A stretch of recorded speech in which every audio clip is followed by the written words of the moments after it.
Derek. Hi, David. It's a time for another Reairing, and this time we're talking about King of the Hill, which we're very excited about. Yes, love King of the Hill. Love King of the Hill. And excited about, we're recording this before the revival has come out. I think it will have come out by the time this drops, though. Yeah, I think we lined it up pretty well. I'm very, normally I'm very wary of revivals. I am unambiguously excited for this. I think that there's a high likelihood that this will be a very, very, very, very good revival. I'm really excited for it. Agreed. I've been obsessed with the trailers. I love that they did the opening as sort of a tease. The only thing that I've been able to see is the trailer, and I will tell you, every Peggy Hill moment was perfect, and that's all I really need in the world. It's good. God, Derek, we would do anything not to talk about Pigmalion, but that is the episode that we are here to talk about. Yes. And this was a conversation you had with our friend Tommy back in the archives of Gimmicks. So, wow, Pigmalion. Yeah, I remember picking this one out, and I think it was because, I don't remember actually exactly how it came up, how we came upon it. I feel like maybe Tommy and I both had mentioned like wanting to do King of the Hill on Gimmicks at some point. And there aren't a ton of episodes of King of the Hill that you could do as a gimmick. There are a few other ones you could do, but I think what was interesting about Pygmalion was that it is one that like a lot of people know. If you know King of the Hill, you know that this is a dark, fucked up episode of King of the Hill that most people don't like. But no one's really done a deep dive on it, and so it felt like a really cool opportunity for us to try to do that. And I really worked so hard to do research on it, and just kept coming up empty for anyone talking about why the hell this episode was made. And I'm proud of some of the dots that I connected, but to this day I still don't know if the dots I connected are actually accurate or true. Yeah, and those questions that you posed have not been answered. I tried every single one of them as well, and I was like, no, Derek's right. People don't want to talk about this. People who helped create this are going out of their way not to answer these questions. Yeah.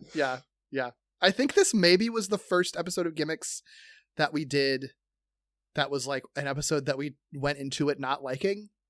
You mentioned that, and it triggered me to be like, have we covered anything that I didn't really like? Or I think eventually just engaging with the media enough makes me really like it. Yeah. And so sometimes there are things that I don't feel great about on one watch, but by like the second one, I'm like, oh no, I actually really liked this. Yeah. I don't know. We got to find something we hate then. I mean, it hasn't happened that much. It's really only been this and then the Quantum Leap episode I did with Gavin, like right before you came on. And like that was one, he also went into it being like, this is not a good episode of Quantum Leap, but it's interesting. So it was really fun to do that. But yeah, it doesn't happen that often because we really only cover episodes that if we either really like it already or find it fascinating enough. Like there's a difference between like maybe didn't execute it well, but it's fascinating versus like I strongly dislike this, but need to talk about it, Yeah, and so I remembered you and Tommy's conversation a lot more than I remembered watching this. I'm sure I saw it because I was a big King of the Hill fan. Yeah. After having a little bit of a rocky landing with the art style because, I mean, just frankly, it wasn't The Simpsons. And so I was like, what is this? Sure. How dare there be anything that not look like The Simpsons? And as soon as I got over that, I find King of the Hill probably...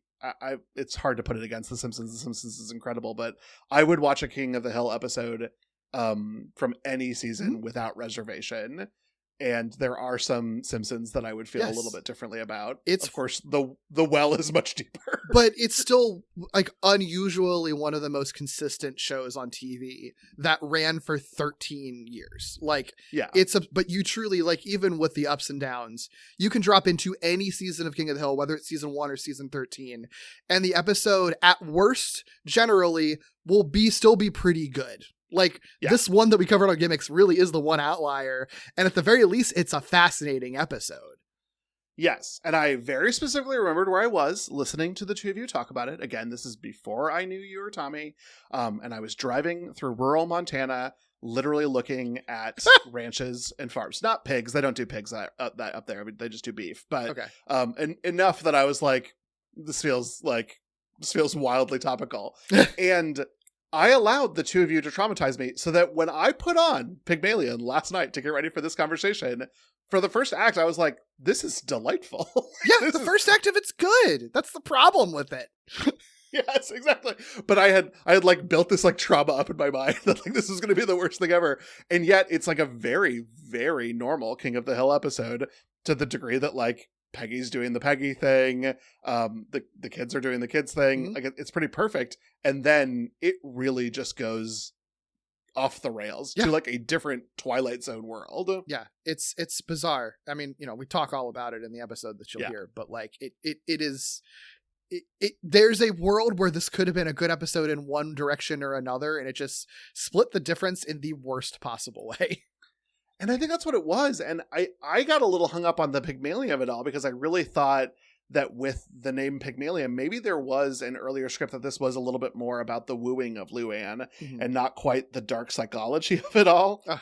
Because the dark psychology just does feel last minute. It feels so weird and added in. And if it had just been a suitor trying to change Luanne, it would have fit the Greek myth a little bit better. Sure. And would have given us like that standard. And so I felt like the title actually threw me off even more with all the other stuff going on. But what I got to say, I love how much you and Tommy are just desperate for these great lines in Act 1. You get them all out. Everything I loved, you both said, you cut in. It's great. It's incredible. Thank you.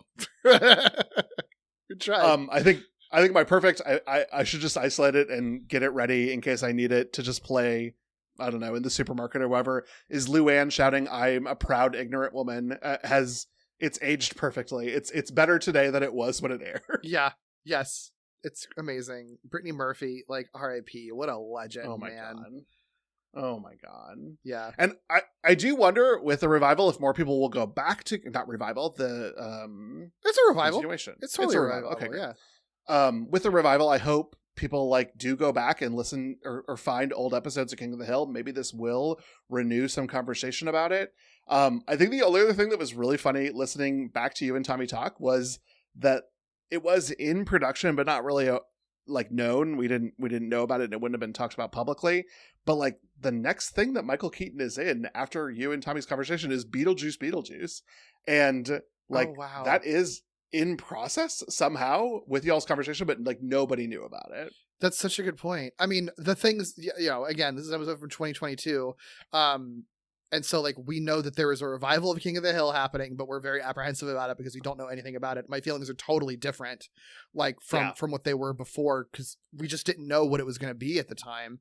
But yeah, not knowing that Beetlejuice was going to be what it was, like when he was certainly working on it by that point, is very, very funny to think about.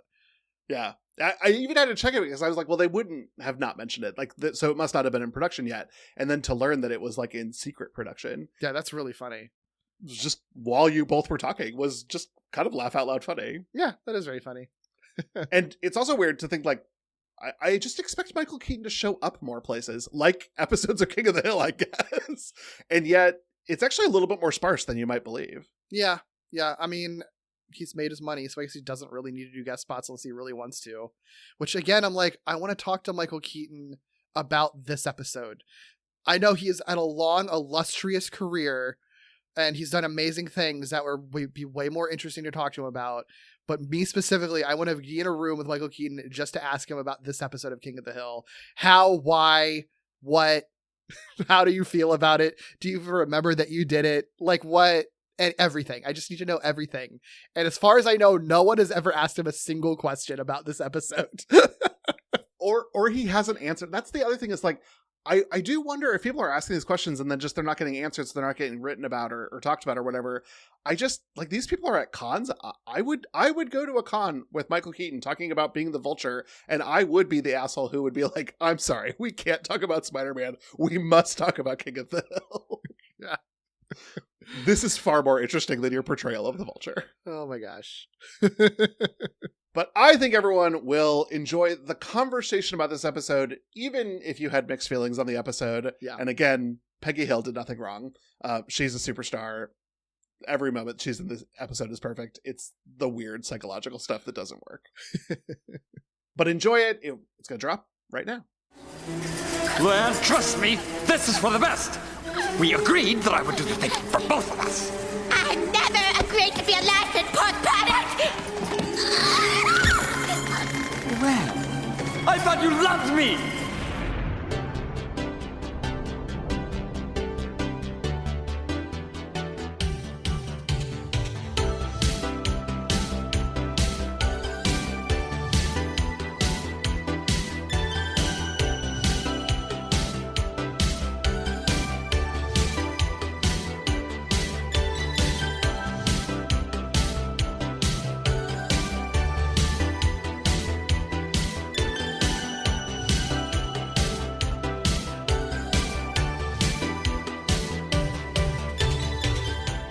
Welcome to Gimmicks, a podcast about the high-concept, experimental, structure-breaking gimmick episodes of TV, from musicals to noirs to a very disturbing psychological thriller that really just should have been a non-canon Halloween special.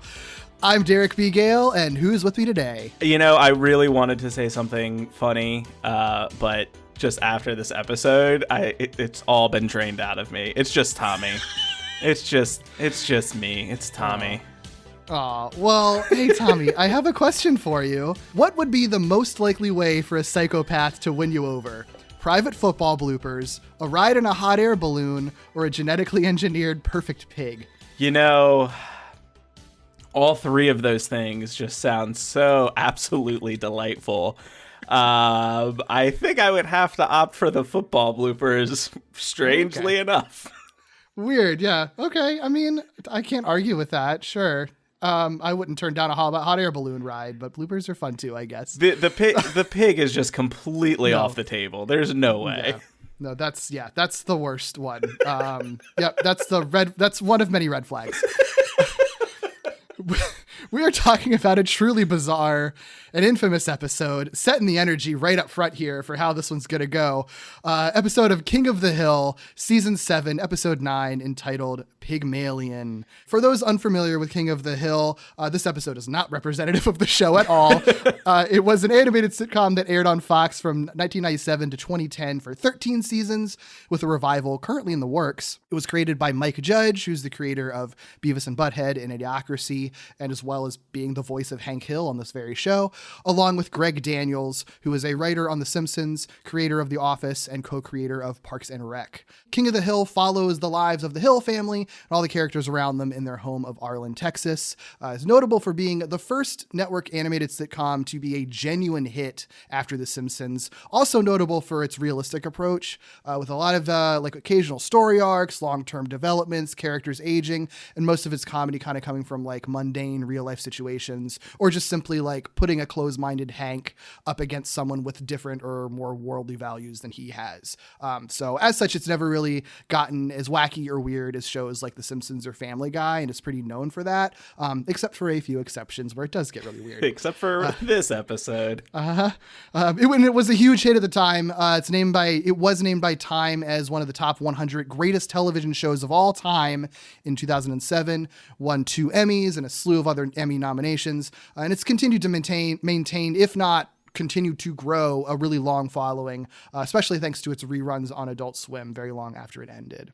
But with all that said, Tommy, what is your personal history with King of the Hill? Yeah, I mean, I think I'm one of the many people who kind of got into King of the Hill after the initial airing.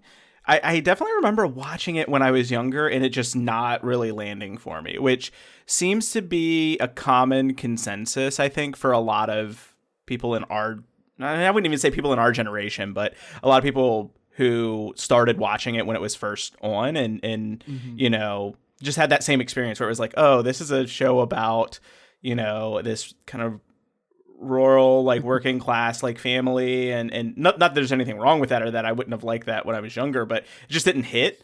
And I think that it wasn't until it started showing back up on reruns and stuff like that's when it really, you know, kind of sunk in. And I was like, actually, this is a really smart, kind of subversive and funny show. And I started just rewatching it again, in my later years. And I think that I don't know if I would define it as I mean, it feels like it has a cult following now, but maybe it's more popular than even being a cult thing. Well, yeah, it's weird because it was massively popular when it was airing. I think it's kind of forgotten just how popular this was. It was It had great ratings. It, like I said, it was like the first genuine hit after The Simpsons, bigger hit than Family Guy was. It ran for 13 seasons because it always had very consistent viewership, even in spite of like being preempted by sports, like more so than something like Futurama or something even, which is a good show with a following. But like Futurama was never a breakthrough in the way that King of the Hill was, especially like during the first few seasons. Like you'd get like Fox Kids was cross-promoting with King of the Hill because it was just so wildly popular, you know? Sorry. I'm thinking of some of those, the commercials. Like, wasn't there like a commercial with Silver Surfer? Yeah. Yep. It's so ridiculous. I might cut one of those into this podcast, honestly. They're so ridiculous. Absolutely. It's so bizarre. Fox Kids invades Hank Hill's hometown with a brand spanking new lineup of the craziest critters. New neighbors? Oh, this is more exciting than the Megalomart semi-annual clearance sale. Be here when Fox Kids heads for the hills next Saturday morning. Take the ride. Mr. Surfer, have you ever considered propane as an alternative energy source for that board of yours? With a little retooling, I could get it to work. Tell you what I'm going to do. Being that you're my neighbor and I like you, I'm going to give you the new neighbor discount and a free t-shirt. So what do you say? Take a ride on the Cosmic Tide on an all-new Silver Surfer next as Fox Kids Heads for the Hills continues. Just think, with repeat business like that, I could eventually be supplying propane galaxy-wide. It was huge, but I think that the memory of it didn't really persist in the way that The Simpsons did. Like kids weren't quoting King of the Hill like they quoted The Simpsons, but people were watching King of the Hill nevertheless. And then kids who watched it and weren't quoting it then came back to it later, like you, and were like, no, this was actually brilliant all along. And I just never really realized it. Well, and I think it also had this quality, and I could be just completely incorrect about this, but I've heard people talk about how it kind of was able to get both, and I don't know if I'm going to explain this correctly, but like it was able to get people who like really dug like how subversive it was. I said that's the second time I've said that word, but you know what I mean? But then there was also people who just liked it for like the face value of like what the characters were presenting. And so I think it was able to like really capture, you know, both sides of things. Yeah, I think what you're saying is spot on. It's weird, like in this day and age for this to not feel like it's a criticism. But I think that like King of the Hill was like kind of a true, like moderate centrist show. Yeah. But in the most positive way that it could be. Like nowadays, it's sort of weird just because of how widely divided like both political sides are. Like the right and left are so, I mean, it's not to say that there weren't issues in the late 90s through the 2000s, but I think the way that things are perceived now and the sort of types of political divisions there are now, it's harder to I think you couldn't do it. Like you really couldn't do that again now, which is why I kind of worry about the revival. But I think it was like sort of the perfect time to be able to sort of strike that middle ground where it could appeal to people who are very liberal and people who are very conservative. And the conservative people would really relate to Hank Hill, and the liberal people would really feel like there was solid satire in Hank Hill as a character. Exactly. You know? Yeah. And I think also too, it was aided by the fact that we didn't have so much proliferation of social media, right? Where you didn't have like all of, you know, so many takes about from both sides of things saying like no, Hank Hill is like this type of character, no, you have to like realize like this is, and I think that probably helped it because you could just, no matter what side of, you know, the fence you landed on, you could just kind of watch it and enjoy it. I agree. I did watch it while it was on, and it's funny because I always liked it, but I didn't really know why. I think I liked the characters, but like I said, this wasn't one that I would quote in the way that I would quote The Simpsons. It was more just like, I think I just saw something in the characters and sort of felt comforted by the show, because it is kind of a comforting show. It is. It just wasn't one that I would like rewatch over and over again until later in life when I really got a lot more of the humor. This sounds like such a nothing thing to say, but it really is a show that has something to offer for everyone, I feel like, because I think that, you know, if you're kind of in that like adolescent to like teen age, like you could probably get a lot out of you know, Bobby and, you know, Connie and like some of the younger characters when those episodes would happen, even like Luanne and stuff like that, to, you know, the parents, like our parents' age at the time, you know, would be able to get stuff out of, you know, the Hank Hill and the Peggy, and even you know, the kind of side characters as well. Everybody has a friend or two like that kind of fits the mold of each of the characters within the show.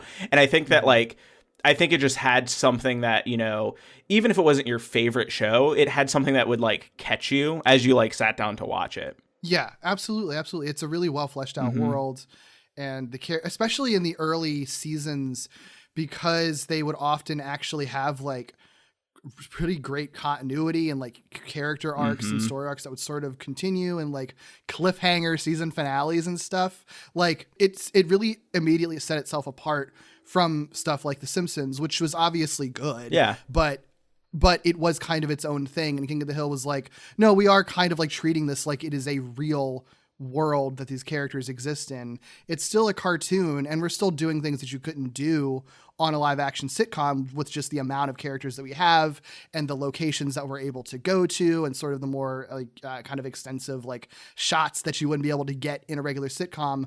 But we're still treating them like they're real people in a way that even at The Simpsons most grounded wasn't, just because it was always getting back to the status quo by the end, you know? Yeah. And I think the real world piece is really helpful for King of the Hill as well, because I mean, it takes place in Texas, you know, which is like has its own kind of identity in a lot of different ways. You get mentions of like the Dallas Cowboys and, you know, like Tom Landry and like stuff like that, where it's just like, it feels very much like, oh, these are all places that could actually exist. Like, and sometimes they are places that do exist. So like, I think oh wait, the Dallas Cowboys are real? Are you kidding me?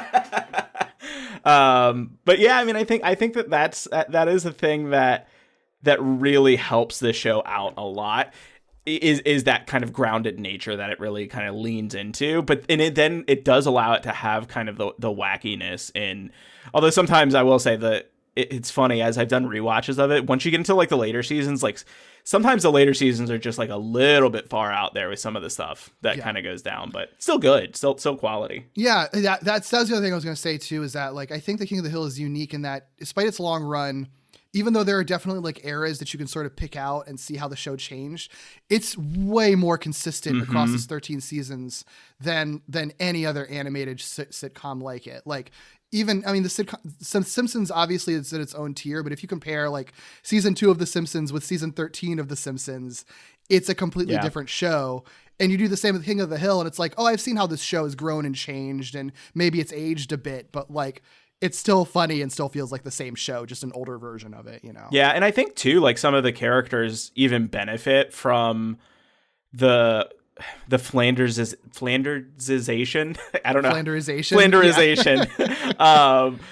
Some of the characters really benefit from that. I think Hank, once they into the kind of mid seasons, really started leaning into the kind of puritanical, might not be the right word, but actually I think it might be, nature. Sure. And then also leaning into him just being like, for lack of a better term, horny for propane, like all the time. And like, you know what I mean though? Like, I think that really like, because when you go back to, and I know we're talking like way deep about like the overall show, but when you go back and watch like some of the first episodes and they talk, like Hank is just like a really angry dude, and like is really kind of off-putting some of the times. Like, and once they start kind of like pulling that back, I think that he becomes a lot more real and a lot more fleshed out. And I think he is one of the few characters that you can like look at and be like, no, he really benefited from them just like being like, you know what, we're just going to lean into this as much as we can. Yeah, make him a little sillier, but also make him more likable, because he is a character that needs to be relatable. That ends up becoming kind of the magic of the show, where you can relate to him because he's like you, or you can relate to him because you've been in similar situations, or you can just like feel like he's a fleshed out character that feels like good satire, like, and all of those work. And that only happens if you sort of lighten him up a bit. Yep. Yeah. I think all of that context is important though, because this episode, I think one of the reasons why it stands out is because If this episode was in Family Guy, it would be like nothing. It's like that kind of stuff happens all the time. But because King of the Hill is so kind of grounded, even at its wackiest, when you do something truly weird in King of the Hill, it very rarely happens. And when it does, it really stands out. And you get an episode like this, which is just honestly kind of hard to parse, even though compared to other animated sitcoms, maybe it's not that weird, but in the context of this show, it is. Yeah. So this episode, Pigmalion, the best way that I could try to wrap my head around it is that it's basically like, it's a creepy psychological thriller homage, I think, is what they were trying to go for. No one has been on the record of what their intention was with this episode. I tried to dig really deeply, tried to see any mention of this episode in interviews, and despite how like infamous it is online within like the King of the Hill conversations, none of the writers seem to ever talk about it. But I don't know if it's because no one wants to, or if it's because no one's asked them, because it never comes up in any interviews. And there hasn't really been like extensive oral histories. Like, I don't think there's been like the nerdery about King of the Hill and the way that people are about The Simpsons online, you know? And people aren't digging into it. Like, people like King of the Hill, but Mike Judge isn't the type that's going to tell everyone about his stuff. He seems to keep to himself for the most part. Greg Daniels is busy as fuck and doing like The Office and stuff, so he gets questions about The Office all the time. But like, people aren't really digging into all the nuances of King of the Hill, I think, outside of the broad stuff. So like, I tried really hard to even like going back on like Internet Archive to like get scans of TV Guide and stuff like that to see if anyone mentioned this episode. And if it's out there, there's no record of it from 2003 of anyone talking about this episode. So I truly have no fucking idea where this came from. So everything I say about it is just fully my assumptions and connecting some dots.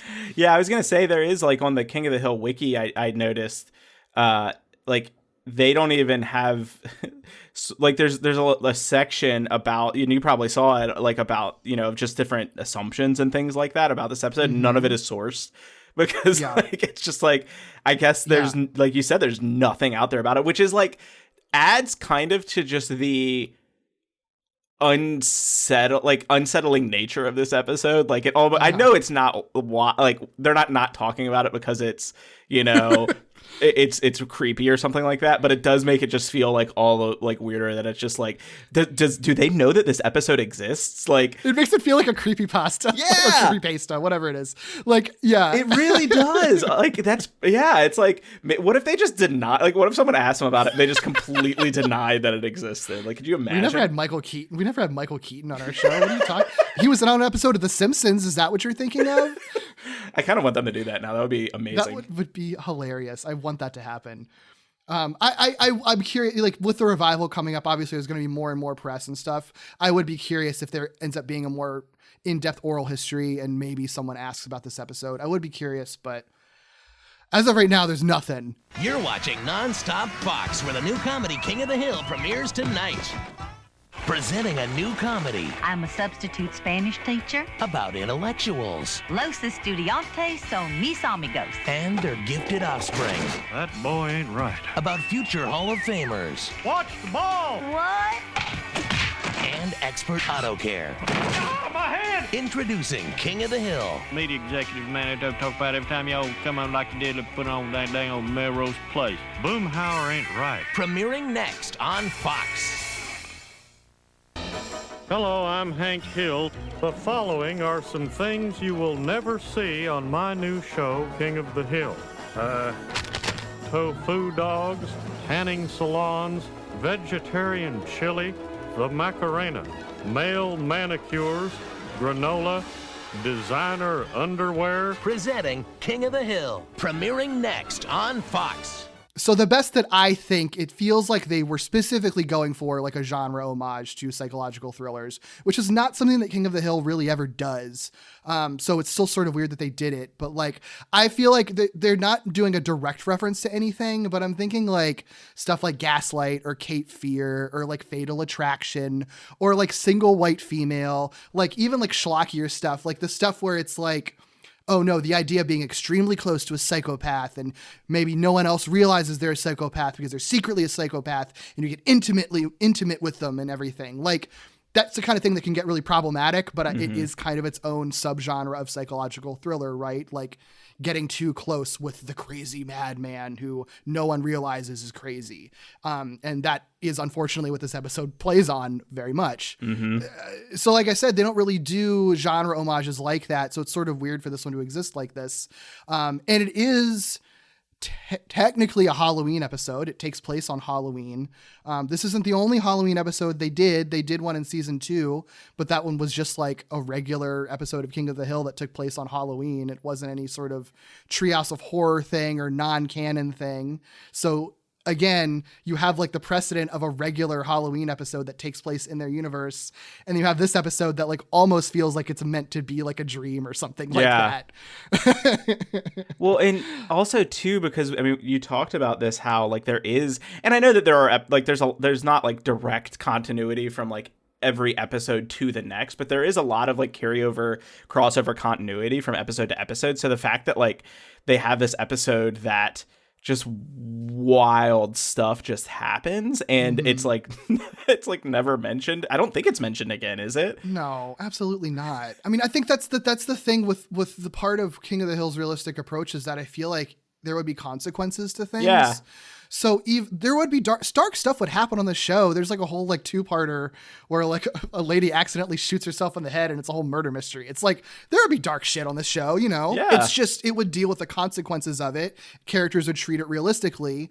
And the weird aspect of this one is how horrific it is. And the character's just like, well, we learned something today. Right. Well, and when you think about it too, I mean, Luanne especially has had like a lot of traumatic shit happen to her.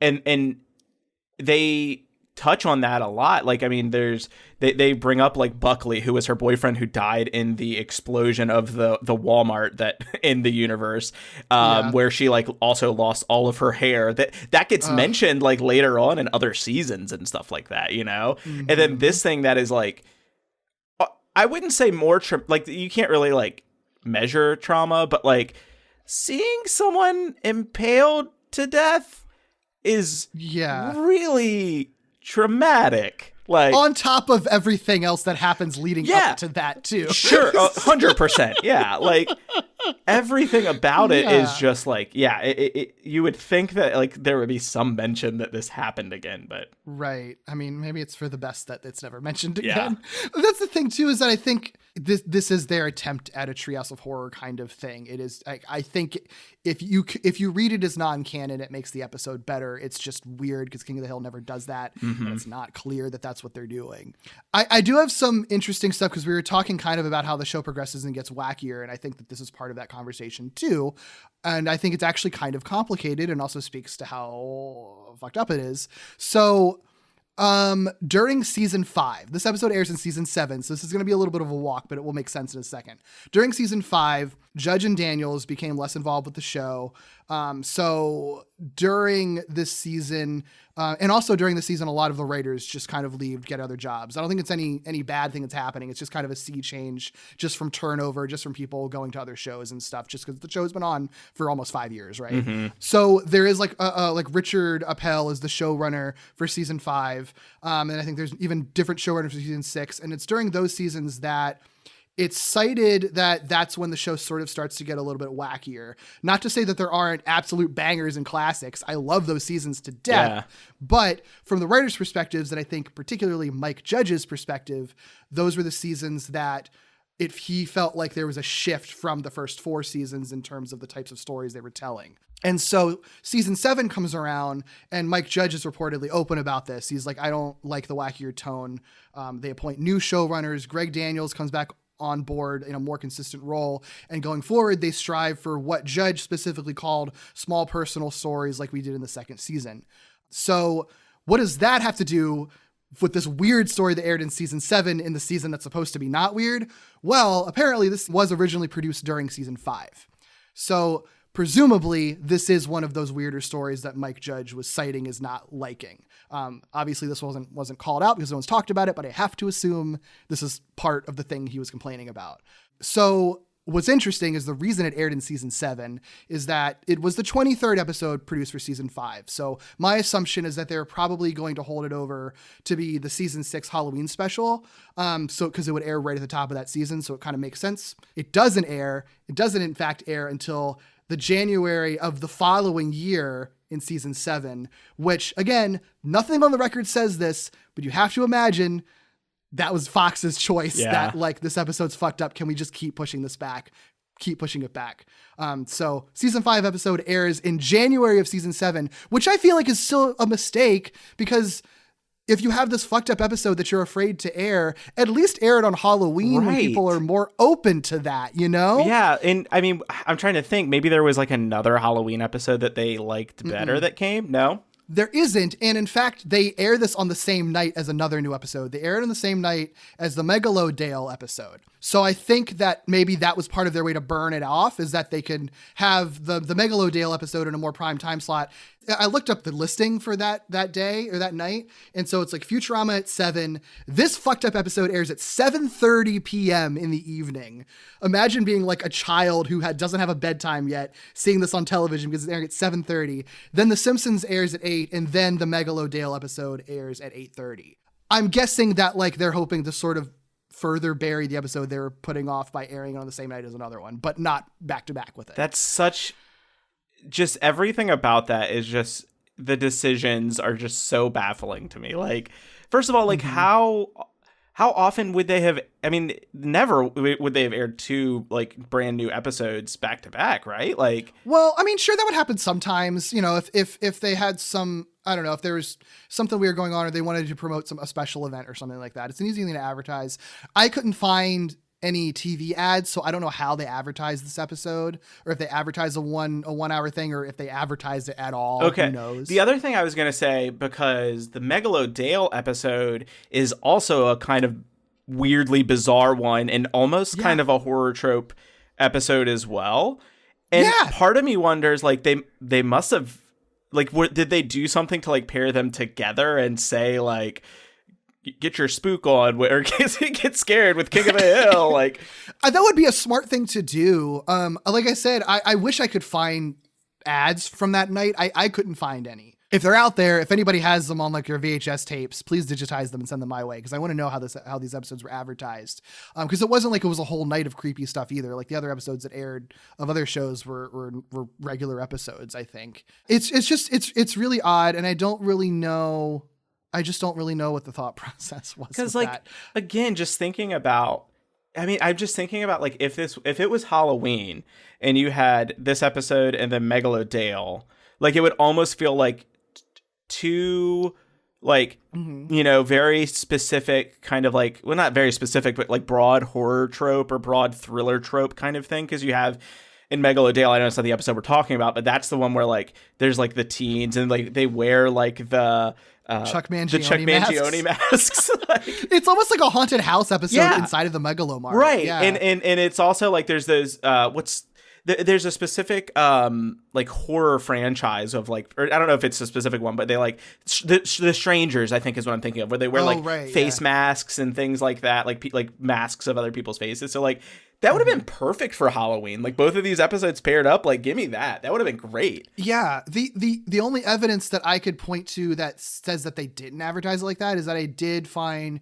the archives for the alt.tv.king of the hill forums from when this aired, and it wasn't super active at the time, but like everyone on there was sort of like, those were weird episodes. King of the Hill is getting weirder. I didn't really like that.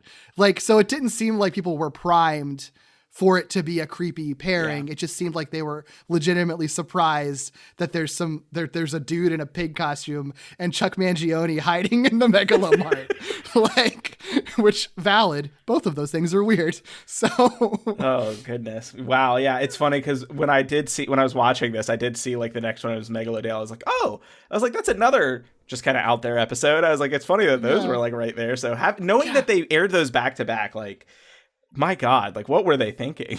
I don't know. Back to back, not on like Halloween or like Friday the 13th or something. It's so bizarre. The other really weirdly bizarre thing about this episode is infamous online. If you bring it up, people are going to be like, that's the really creepy, dark episode of King of the Hill, right? And I even found like, you just name search Pigmalion on Twitter, it's a lot of people adding the writer of this episode, asking them what the fuck was up with this episode.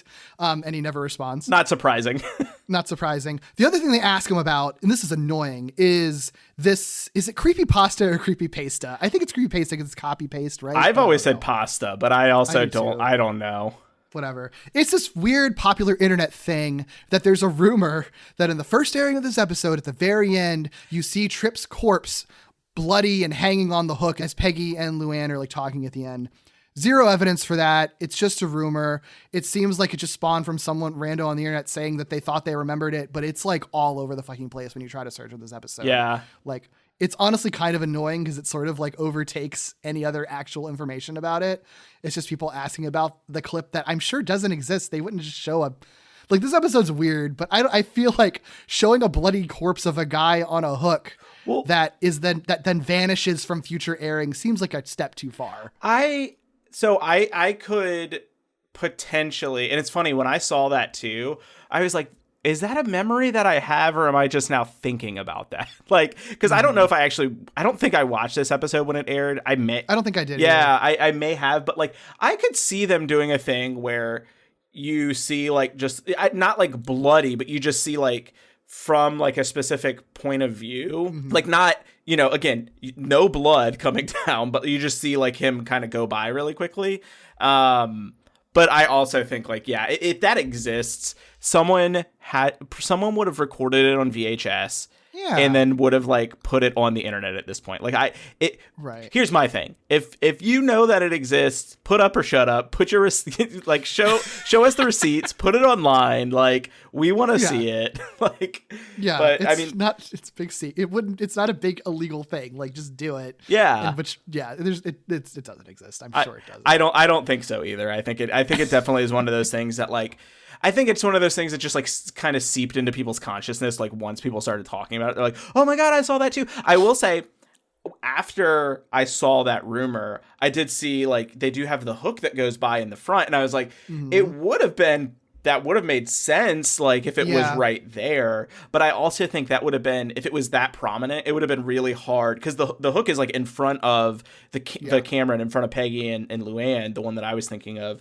It would have been very hard, I think, to like remove that and like animate everything back. I don't know how animation works. I think the argument is that the cut that it goes on for a second longer and they faded it out earlier before it popped up is what people say, which if that was true, I could see it. Yeah. But I don't know. It's just like I don't buy it. It feels like too much. But then again, if you just like describe this episode to me and I'd seen every other episode of King of the Hill but this, I would tell you that you're lying and there's no way King of the Hill would do this to you. So I don't know. Yeah. The only thing I think that could be possible is that in an early draft of the script or something like that, or even in an early version of the episode before it aired, that was there. And then the network told them like, no, you got to take that out. Yeah. I could see that. That sounds plausible. Yeah. But the fact that people actually saw that, I'm with you. I don't buy it. Yeah. Yeah. Well, that's all I got for this one. I wish I had more answers, but I don't. So don't we all? Why don't we just start talking about the episode?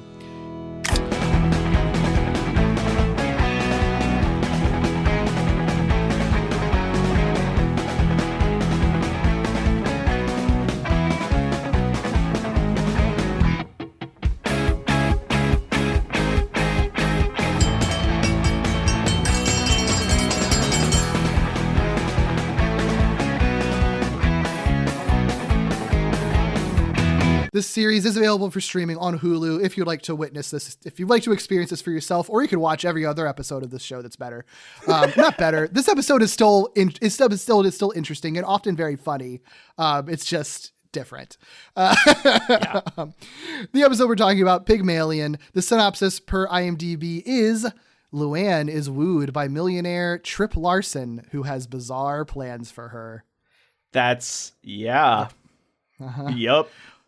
The original air date was January 12th, 2003. It It was written by Jordan Collier, who is a producer on King of the Hill from season 1 up through season 9. Wrote a whole bunch of episodes, a whole bunch of pretty good episodes too. He wrote the Husky Bobby episode where Bobby becomes a plus size model. He wrote the episode where Lenore returns, like the one appearance that she made. Nice. He also wrote a number of episodes of The Simpsons during seasons 5 through 7. He was a producer and writer on Monk, The Good Family, Bones, and also the showrunner for the first season of CW's In the Dark. This episode was directed by Dominic Polsino. He directed on King of the Hill from seasons 3 to 10, along with a bunch of Simpsons episodes from seasons 7 to 10, as well as Family Guy, Mission Hill, Harmon Quest, Rick and Morty, and most recently, The Freak Brothers.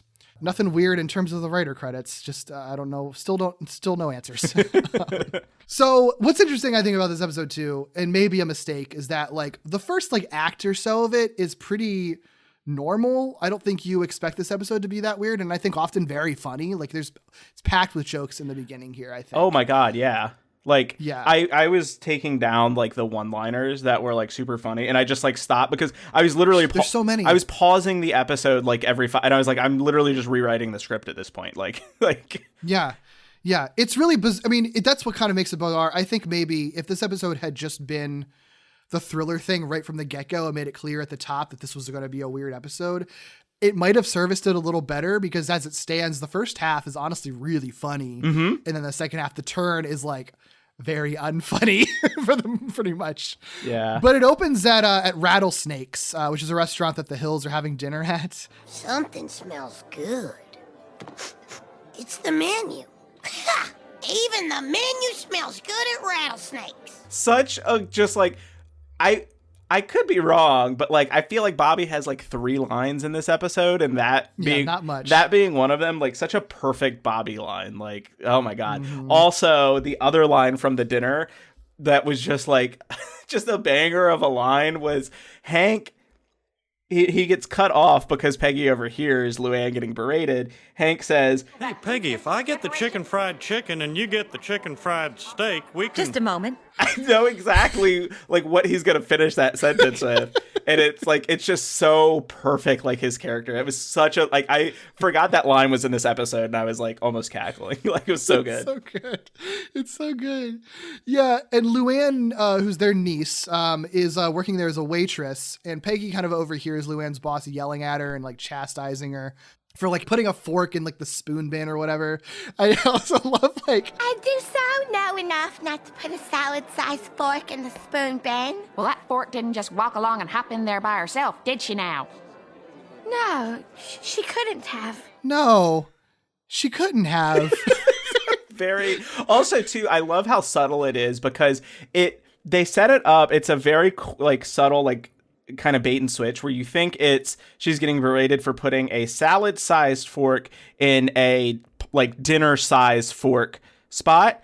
Like that's how, because she literally says, like how did this salad-sized fork end up in the spoon bin? And it's just like it's like very, very quick and very smart, and like indicative of like some of the smart kind of jokes that they make on King of the Hill. Because like you expect you expect that kind of like clear, like, oh, this is like a really like minor thing, but then it's like, oh no, it's just in the complete wrong place. Like, yeah, King of the Hill is like deceptively good at hiding jokes that you really only get on rewatch, because there's like layers and layers of jokes that they don't like call out or like hone in on at all. Most like you have your characters having one-liners, but then there's often like jokes underneath those one-liners, or like jokes underneath of jokes in the context of a regular conversation. Yep. It's like really incredible sometimes. Yeah, they master like the dialogue pattern like of the show really, really quickly, I would say. And like just that's something that like completely carries through the whole show. Right. Yeah, so you know, Peggy kind of confronts Luanne's boss for mistreating her over what's a pretty minor thing, and it gets so heated that like Peggy's like, well, you know what? She quits. And like her boss is like, I wasn't gonna fire her. This wasn't that big of a deal. You will not use threats with her. And you will not tell me how to talk to my supervisees. And you have just lost yourself a waitress. She quits. Well, now, wait a minute. I wasn't gonna fire her. Mm-hmm. It's too late for your apologies now, isn't it? Luanne, pick up your clothes and 3 onion loaves. We are going home. But it's too late. So Luanne has been forcibly quit from her job. And then what's really funny is like in the very next scene when Peggy and her are like sitting together in Peggy's like makeshift office, Luanne says, "Now, I probably wouldn't have lost my rattlesnakes job if you hadn't said anything." Exactly, but I won't be around forever to do everything for you. You have to learn to help yourself. How did it help me to lose my job? It will leave you open for new opportunities, such as the one that I am about to present to you. I can't help but to think I would still have my job, like, if you hadn't have said anything. But not in, like, a really, like, daggery way, but, like, in a very kind of, like, just very thoughtful Luanne way of, like, I can't help but to think I might still have my job if you hadn't have said anything. Like, duh. Yeah. Like, yeah. But then Peggy's like, well, exactly. I won't be around forever to do everything for you. I do think, like, the best part of this episode is that I think the dynamic between Peggy and Luanne, obviously that's like the thematic through line and the character through line of the whole thing. But I do think that they nail it. It's a very King of the Hill thing. But I think in particular, like, I think that despite the extreme circumstances, this episode like nails Luanne's character throughout it. Yeah. Like just that balance that is really like, I don't envy them for writing her because it's such a careful balance with her of she is legitimately gullible and naive and like not like she's not book smart, but she's not stupid either at the same time is the thing. It's just like being, and I think that balance of like being naive, but also not being stupid, like, and it might take her a little while to get stuff, but when she does, she can be very insightful and very perceptive. It just, you know, she just isn't always as like instantaneous with getting those things, but like, throughout this whole episode, she does some pretty clever, ingenious things and like connects the dots, even if it takes her a little while. And like once she figures shit out, like she knows what to do, you know? Yeah, I think you're spot on because one of the things that like just rewatching this is a Luanne centric episode, right? Like after kind of the first act, like it just basically becomes Luanne. And I think that can be a tough spot.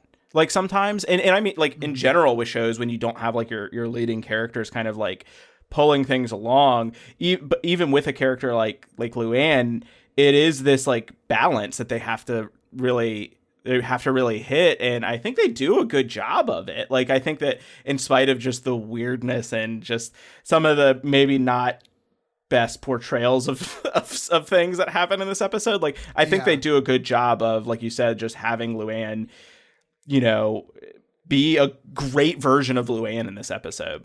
Mm-hmm. It almost makes the episode even more uncomfortable because you really care about her because she's not behaving cartoonishly. She's behaving very normally. So you feel worse when these wild things happen to her. Yep. So the reason that Luanne is with Peggy in her office is because the Learning Annex is offering a class on the joy of entrepreneuring. I signed you up. It would be really nice if sometimes you could ask me when you make decisions about my life. You're right. Would you like to go at 7 or at 9? 7. I'm sorry, that won't work for me. Such a quintessential Peggy moment too, of like, just like that doesn't work for me. It's just like the illusion of choice with Peggy Hill, like, and also too, funny enough, like if you think about it, I wonder, had she gone at the time that Luanne wanted to go, would none of this have happened? Like, oh, that's a great call. Cause that actually, I think the writers are smart enough to like, to be doing that. Cause that pops up throughout this episode of Peggy just kind of making things worse. Like for Luanne. Yep. Yeah, that's a great call. Yeah. Yeah, I wrote that line down too. I just loved here's your choice. A 2-hour window. Like, which one is your preference? Yeah, look at how good I'm being at giving you a choice in your life. So, yeah, the lecturer that they go to, both Peggy and Luanne go, not just Luanne. And the lecturer here is Trip Larson of Larson Pork Products, who's an entrepreneur, an innovator, and an inventor in the pork community. Trip Larson is voiced by Michael Keaton. Who doesn't know who Michael Keaton is? Batman. He's the Vulture in Spider-Man. He's Birdman, Beetlejuice. The dude's a legend. This was an interesting point in his career because I think he hadn't really had Like, I feel like he did like the Jack Frost movie that wasn't very well received. And then I don't think he really has another big movie for a while. So I think this is sort of during his period where he is just kind of doing guest spots on stuff and minor roles and everything. So it's kind of interesting that they got him for this. But I guess King of the Hill would often kind of get unexpected celebrities, and they would always be sort of playing characters rather than playing themselves. Not unlike how The Simpsons and Family Guy would do it. What do you think of Michael Keaton in this role? I mean, he creeped me out. I think he does like a phenomenal job at it. I don't think I knew that it was Michael Keaton like until like much later in life, and then it's just kind of like now it's just like wow, like it's bizarre that they have someone like Michael Keaton in just such a messed up role. Like, you know what I mean? Like, I kind of get it though, because he often plays fucked up, not like this, but he often plays characters that are on the edge of sanity. Like his version of Batman is kind of a dude that's on the edge of a mental breakdown. Beetlejuice is a fucked up That's dude. true. You know, like I do think that he is sort of playing in his wheelhouse. I think he's really good in this episode, but he's just playing such an unsettling character that being really good is sort of like, I feel gross feeling like he's really good, but he is really good, I think. Yeah, no, I totally agree. And you're right. I think I'm thinking of just like the star like nature of Michael Keaton. And like, I'm thinking of like, you wouldn't be able to get like Tom Cruise or someone to do a role like this, but sure. But like the roles that he has done, like, it does kind of check out. And again, like I don't think that the character like plays as well if this was just like a standard voice actor. Well, maybe not. I shouldn't say that. But like I think that Michael Keaton like added a layer to it that like made it that much creepier. He definitely has some choices in this episode that I think are odd choices that work in favor of the character. Mm-hmm. And there's only so many people that you could, the fact that they got him to like make pig noises and stuff, pretty astounding, honestly. Yeah. But he's a good actor, so, you know. But yeah, so he's the speaker here. He immediately takes notice of Luanne, and like to the point that like after when they're at a meet and greet afterwards, he just like straight up offers her a job. How'd you like my lecture? Did you enjoy it? I mean, did you enjoy it as much as I enjoyed having you at my lecture? I really like the part where you were excited about what you do. That's what I'm trying to find. A career I'm passionate about, like waitressing at a steakhouse. Oh. You know, you have that special, I don't know, unspoiled quality, and something tells me I think you'd do pretty darn well in pork. How'd you like to interview for a position with Larson Pork Products? Well, I did work with pork chops in my last job. Well, but to be honest, sometimes I dropped a couple. Well, see, that's the beauty of pork. It rinses off clean. And schedules an interview at his house, which is a big red flag. Yeah. Which Hank like rightly calls out as like a huge red flag. And it's so funny, like the flips that happen in this episode, because at first Peggy's like, oh, it's the pork industry. Like they do things informally. And Hank's like, no, he's after like something very specific, Luanne, and doesn't want to say what it is.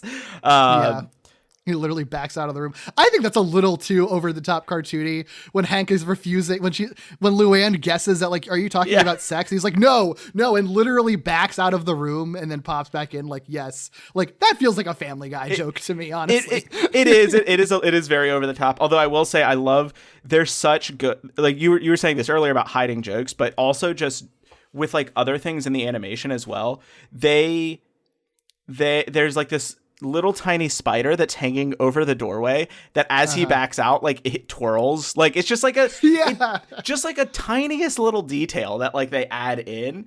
And I just love shit like that in King of the Hill in general. Like they love doing stuff like that. There are some really good drawings of characters. Honestly, like Peggy and Luanne, their reaction at the end of the episode to the horrific thing that they witnessed, the way that they draw them is like really incredible. they only hold it for a second and then they're back to normal after that, and it's awkward. But that reaction that they have initially is like really well done. This isn't important, but I just don't want to split over. I think probably my favorite moment of this scene, again, has nothing to do with anything, but when they're in that lecture, Trip asks for any questions, and Peggy has a question. Young lady, you had a question? Yes. I find that I am too busy succeeding to keep track of all of my ideas. So I keep them in a file. Well, actually, that's more of a comment than a question. Well, thank you. I think so too. And it's like, that's actually more of a comment than a question. And she's like, why, thank you. I think so too. It's so good. There's a lot of really good moments in that lecture, even though it's super short. The one thing I called out was, again, this is one of those like super subtle things, but the person who's introducing Trip says, talks about him being the pig king or whatever like that, and she says like he wasn't born with that crown on his head, and then literally the first thing that Trip Larson says is, my great grandfather started Larson pork products with little more than 3 pigs, and it's like, oh my God. So yes, he was like, what are you talking? And then you find out later in the episode, like, yeah, this is all just like an inherited business that he's like ramped up, of course. But like, it's that like, it's very subtle. And I don't even know if it had to have been intended to be like something that people caught, because like, it's too on the nose that they're like basically like, oh, he worked very hard to get everything he wanted. Here he is talking about the company that he inherited from his great grandfather. Everything about him is fake. Yeah. Everything about, and it's like, it just speaks to this dude who's literally been fed with a silver spoon, wants to get everything he wants, which, kind of sets up how he operates in this whole episode. Yeah. Yeah. Oh, I did not catch that. That's so funny. Yeah. I had to, I rewound that entire segment because like, there was, again, I was like doing the thing where I was like pausing it and trying to write down stuff. And I was like, I'm just writing the whole script. I need to stop doing that. Right. Oh my God. It's so good. Yeah.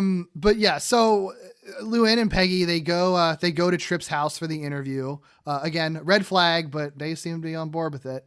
Cause that's just what the pork industry is like, I guess. And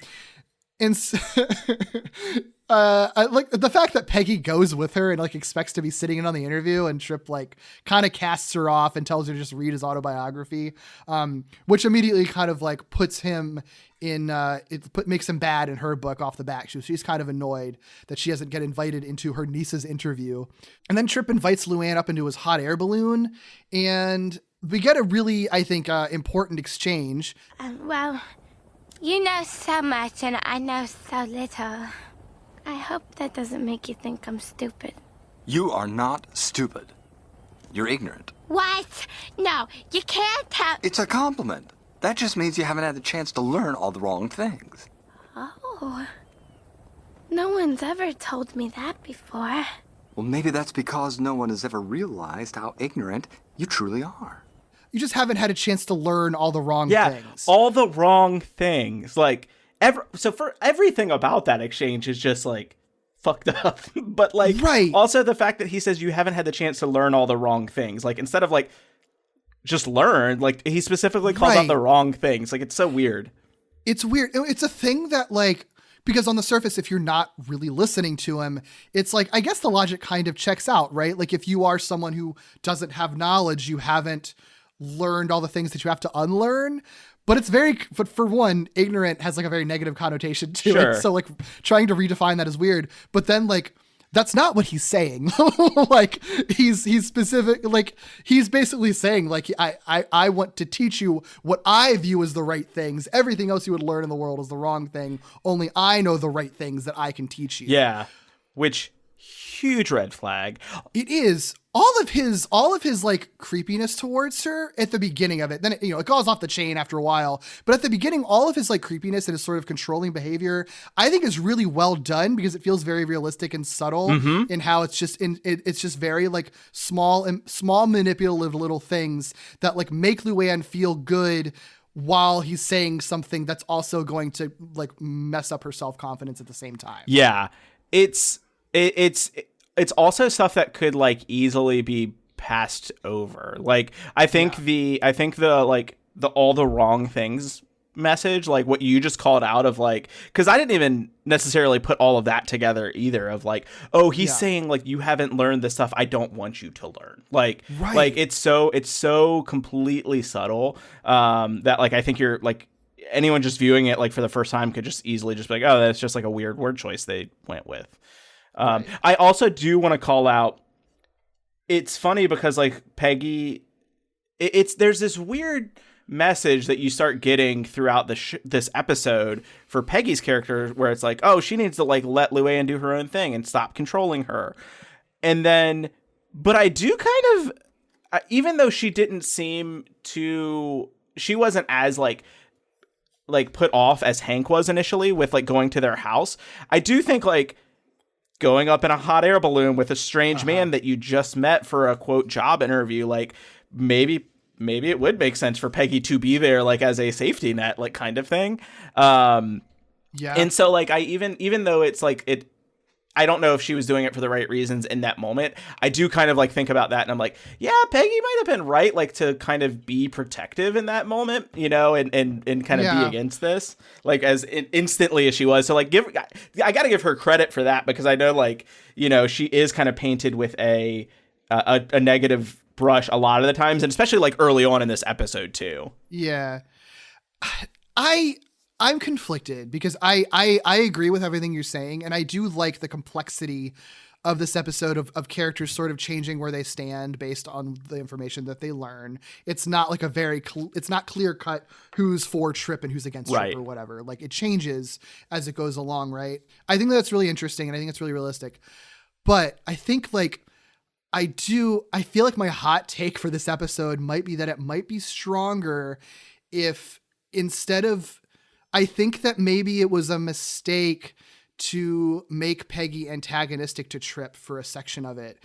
And I think that maybe if the narrative had been more focused on Luanne throughout it and you would just have everyone thinks Trip is awesome. Luanne gets into it. And then that relationship slowly degrades as Luanne sees more and more about Trip that's bad. Then you don't have the sort of weirdness where like, it's about Peggy controlling Luanne's life and she shouldn't, but also sometimes Peggy's right in this episode. Yeah. Because her instincts about Trip being crazy are fully right, but also we shouldn't agree with her trying to control Luanne's life. And those things kind of conflict. And also, if we're sticking with Luanne throughout it, and it is just from her being manipulated into falling for this guy that everyone else also likes, and then slowly realizing, oh my God, he's a psychopath, and no one else sees that but me. How do I get out of this? That's a more typical thriller, like psychological thriller kind of story or plot that I think if they're trying to do a straight homage to it, it'll feel more like, oh, you're just doing a straight thriller homage. And this episode sort of feels a little bit less weird because of it, because you see more clearly what they're doing. You know what I mean? That makes a lot of sense. I'd also add too, I think it gives Luanne a much more clear, like, character growth opportunity, and like is really, it like strengthens her character a little bit more if it is kind of her figuring this out on her own and then overcoming it on her own, because like you do get a sense of that at the end of the episode. Like Peggy tries to like make you think that, but then it almost feels kind of condescending in a way, like the way it happens. And I know we'll talk about it in a second, but I'm totally on board with that. I think that clears up a lot of the kind of like weirdness of the episode and does make it a lot more straightforward. And I personally just like that because then you just give Luanne more autonomy. Right. Yeah. She'd have more agency because she's the one who's even though she's being manipulated, she's still on making the choices and then sort of realizing what's going on, you know? Yeah. No, it would leave an opening for Luanne to have more agency because she'd be the one making the choices. Even if she's being manipulated, she's still making those choices, you know, rather than, and also like, I think that is something that's this episode, you could still have Piggy. Oh my God. Peggy Hill. Oh, Jesus. You know what? It fits for the episode. It fits. You could still have Peggy like try to swoop in at the end and try to save her, and then you'd have the whole bit where she's trying to control Luanne's life again, metaphorically, while trying to save her and everything. You can still have all of that without having the section of the episode where Peggy is basically the one solely being antagonized by Trip, you know, because the narrative shifts to her, but then it ends up shifting back to Luanne anyway. So yeah. I I co-sign all of that. I think that they just like kind of outsmarted themselves a little bit by trying to like do too much in this episode, and that's what just like really leads it down a path that like feels just really just weird just in general. I think too, because they try to set it up to be like a regular King of the Hill episode with Peggy and Luanne having the type of conflict that they would normally have. And I think that that's a mistake in an episode that is decidedly not normal. Yeah. You know? Also, too, I think some of the other character choices, which one I assume we're going to get to in a couple of seconds, like don't feel natural. Like the Hank thing when he goes to visit Trip, like it just feels so uncharacteristic for him. Yeah, let's get to that because Luanne tells Hank. So how'd it go? Mr. Trip Larson is the most wonderful man in the whole world. Well, he gave you a job, huh? What position? Oh, I'm his girlfriend. It's like, again, red flag, red flag, red flag. There's like some time skips in this episode. I don't know. It can't be that far because it's all taking place around Halloween. But it seems like there's at least a few days later, Luanne's like wearing braids because Trip likes them, which is another red flag that she's like looking differently just because of how Trip approves of her. Well, I knew this guy was no good, but braiding your hair? From the back, your head looks like a horse's ass. Well, Trip likes my hair in braids. He says they make me look smart. Luanne, honey, it's not that we don't like your hair in braids, which we don't. It's that we don't like Trip. He's old enough to be your father, and he's treating you like a child. And Peggy's like, Luanne, it's not that we don't like your braids, which we don't. It's that we're worried about Trip. And Hank literally says the back of her head looks like a horse's ass. A horse's ass. Also, like, sorry, fuck you, Hank. Like, what are you? Why are braids are a perfectly like reasonable hairstyle? What is your hang up with like braids? I mean, I know he has lots of different hang-ups about stuff, but like, good Lord, man. Yeah, it's weird that he like was the one expressing the worry about this, and then when the worry comes to fruition and what he was worried about is actually happening, he's just like, well, I don't really like this. But anyway, the problem was with your hair, obviously. Like, he doesn't really seem to care that much. Maybe the Hills have never been particularly proactive people, I guess. So maybe it fits their characters. I don't know that I would. I don't know. Yeah, it's very strange. Yeah. But like they do opt to go to visit Trip to kind of discuss Luanne. So like, it's not like they're doing nothing. It's weird that they're not more outraged about it, I guess, is how I feel. But they do at least go to Trip and want to talk to him about, scope it out, see what's going on. However, Trip like very quickly and very easily wins Hank over with football bloopers, this like horrible, sad, depressing looking pig that he's genetically engineered to be like as fat as possible, and it can barely walk. And it's drawn beautifully because it just looks disgusting and sad. Depressing is like the right word. Like when you see it, it's just kind of like, this feels awful. Like this feels just terrible. But Hank's like, I could eat it with a spoon. Like, oh God, Hank, I want you to be better than this, buddy, but you're not. But and also the piece de resistance is a propane powered hot air balloon, and Hank is loving it. Hank, how would you like to ride in a hot air balloon? Hey, I don't have to tell you it's powered by propane. Well, that's one of the 8 uses of propane I haven't experienced firsthand. Oh, dear Lord. Peggy, I feel like Neil Armstrong up here. I can see everybody's gutters, and they look great. I think this is what you're referring to. It feels a little bit out of character for him, right? Yep. Yeah. Yeah. It's, well, not even the hot air balloon, but his reaction to like what happens when he's in the hot air balloon. Like it's so bizarre. Like, so he's up in the hot air balloon and, you know, Peggy and Trip are having their conversation, and Trip like immediately turns and like starts pulling on the cord, basically like attempted murder. Mrs. Hill, I'm a guy who makes his own rules. You play by them, everybody wins. Try to call your own game, not so terrific. Whoa! Well, let me tell you something. You might be rich, but all the money in the world cannot buy you the most precious gift of all, my respect. Yeah, and it's like a threat to Peggy. Like, this is what I could do to your husband right now. That's how bad I am. Yeah, you know? which also, just in like a writing sense, she still doesn't like acquiesce to him. Like, she doesn't give in to him. She still is like combative with him. So then why doesn't Trip just pull the cord and kill Hank right there? Like, is my question. I guess he's not that psychotic. I guess it's more of him expressing control. Sure. And that's the thing that he's, again, they kind of go way off the chain with him towards the end of the episode, but throughout most of it, his whole thing is control over things. Yeah. And his sort of obsession with like perfection and things like that and making things how he wants them to be. And that is his way of being like, this is how much power I exert over your family right now. I could literally kill my husband if I wanted to. I don't think there would have been a scenario where he ever would have done that, because like that would have completely fucked over his plans. Right.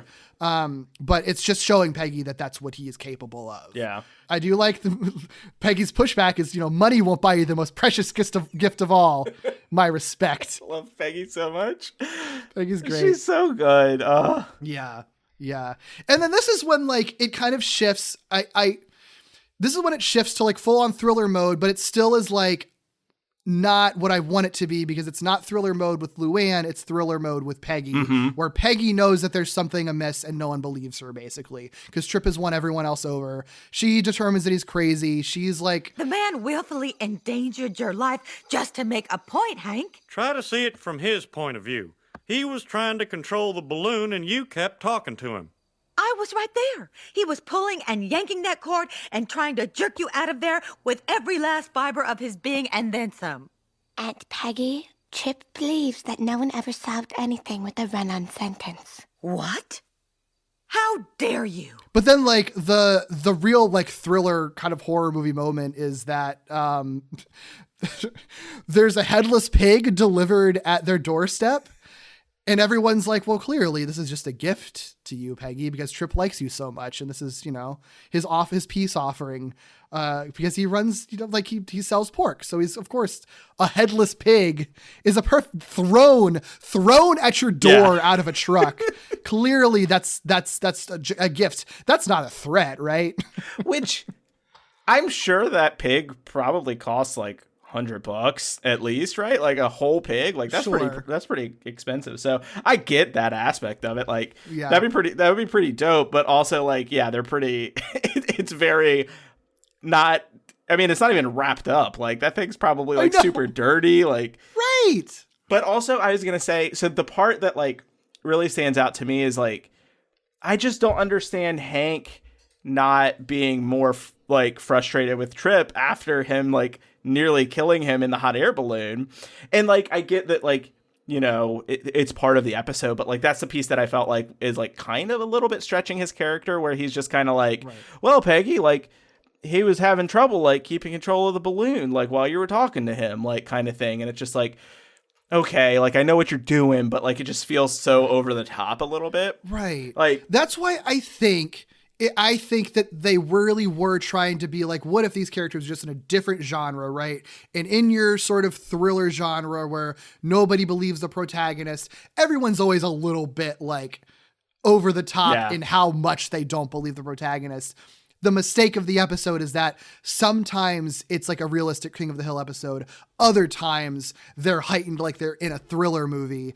And the fact that it's not consistent makes the moment stand out and be like, this just feels like bad writing. It doesn't feel like you're doing an homage or something, Yeah, I think that's what kind of like muddies it a little bit for me too, especially because like not all of the characters like fall into that either. Like Peggy's like just completely like herself. It feels like most of the time. Luanne is the same thing.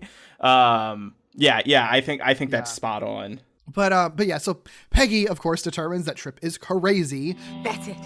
Luanne, I have decided that your boyfriend is crazy. Now, do you want to break up with him, or should I? Now just stop it. Stop telling me what to do. I am a proud, ignorant woman, and no one is going to change that. Oh, man. And Peggy's like, that's the stupidest thing I've ever heard. Luanne, in true Luanne fashion, just runs out crying. And yeah, so she goes crying to Trip, literally crying on his shoulder. And he's like, you wiped your eyes on my tie.